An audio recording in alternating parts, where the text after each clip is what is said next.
to the betting exchange, and here is a live look of yesterday's portfolio records. One of these things is not like the other. Oh, man. I love being over 500. It must be nice. Must be nice. I deserve, I think. But you know what? It's a new day. Yes. And you are going to be out of this world today with your portfolios, because it's portfolio time, people, where we give you our top 3 bets for the night.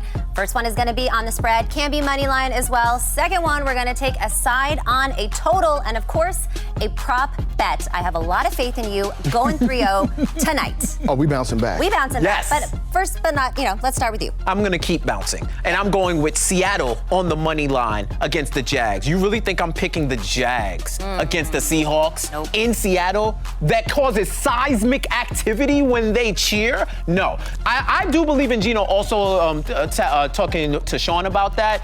When Sean mentioned that, I do believe in Gino. Him and DK have been a great connection. I think they'll do just enough. I hope your money line hits on your parlay, and I hope that they win on my money line. So if they watch film last week, they'll see that they need to get the ball to DK Metcalf. Yeah. My fantasy team too, they better get it to him. So for my spread, I'm going Lions plus 3.5 over the Eagles. They're going to get their first win this week at Ford Field in Detroit. Listen, Dan Campbell's team has been primed for a win. They've been close a couple of times. They've been fighting hard. This week is the week that the Lions get victory number 1. All right, I like it, Sean. Erik, I know you said the Lions are going to get their first win, but you took that 3.5. I feel your little insurance. I got you. Give me the Colts -1. I think the Titans are very hot. They obviously beat up on the Bills, and then they beat up on the Chiefs as well. But I like the Colts in this spot at home. I think Tannehill the Titans want to run the ball and then run play action with Tannehill. He was 9 of 11 last week for almost 16 yards a throw. But the Colts are number 1 in EPA rush allowed, so they're going to be ready for the run. Give me the Colts -1. All right, Colts -1. I'm looking at the Bucks taking on the Saints. It's going to be spooky in New Orleans, but not spooky enough where I'm going to fade Tom Brady in this, you guys. All right, the Saints have covered 5 of their last 6 games against the Bucks, but that was with Drew Brees, and that was only against one Tom Brady-led Buccaneers. Bucks obviously coming off of, I'm sorry, Sean, that huge 38-3 blowout against the Bears. I like this number under 6 at 5.5. I'm locking in the Bucks. Total. All right, let's get some more synergy going with my co-hosts in these picks. Lions, Eagles, we're going all the way under. The Lions hit the under in their last 5 games, and they also lost those last 5 games, but they've been playing strong for the most part. They give you some sense of hope. Honestly, this game is going to be a struggle game. I don't know. Well, I'm not trying to watch it, and both these offenses are going to be ridiculous, but I think it's going to be a close, low-scoring game. Give me the under. All right. I'm going Falcons versus the Panthers. And listen, I know Sam Darnold just came off a terrible game against the Giants, but what better team to face when you want to have a bounce-back game than that Falcons defense? So Sam Darnold's going to put up points. Matt Ryan, you already know what it is. He does a great job of putting up points, finding out his open receivers. Over for the Falcons and the Panthers. Yeah, scoring points was never their problem. I will say that. Stopping it is. Yeah, Sean.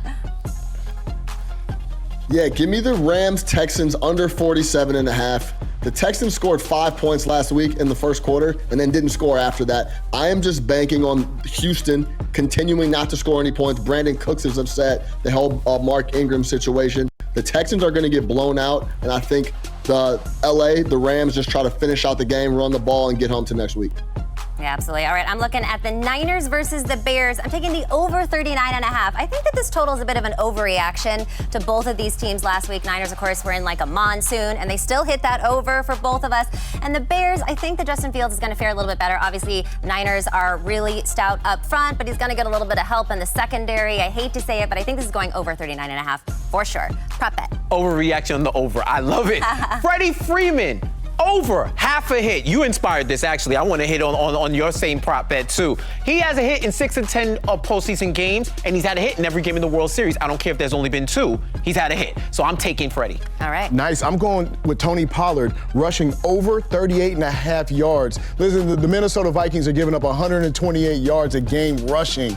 Tony Pollard, Zeke Elliott are going to get busy. Pollard's going to have over 38.5. All right. I like it. Sean. I like that Tony Pollard pick, Eric. Give me Randall Cobb over 45.5 receiving yards. Listen, the ball's got to go somewhere. No Devontae Adams, no Lazard, and they accounted for 43% of Green Bay's 156 completed passes on the year. The ball's got to go somewhere, and I think my man Aaron Rodgers is going to look for his boy Randall Cobb over 45.5 receiving yards. All right, I like that one. I'm actually taking Aaron Jones over 64.5 rushing yards tonight. Obviously, with all of the receivers out, they're going to lean on the big dog. And you know what? Like I like to say, let the big dog eat. I love running backs. I love Aaron Jones over his rushing prop tonight. All right, I think we're locked in on something good. We feel good about this? I feel great. I feel awesome. All right, you're watching the Betting Exchange live on MSG. Next up, it's the shoot around. We'll be right back.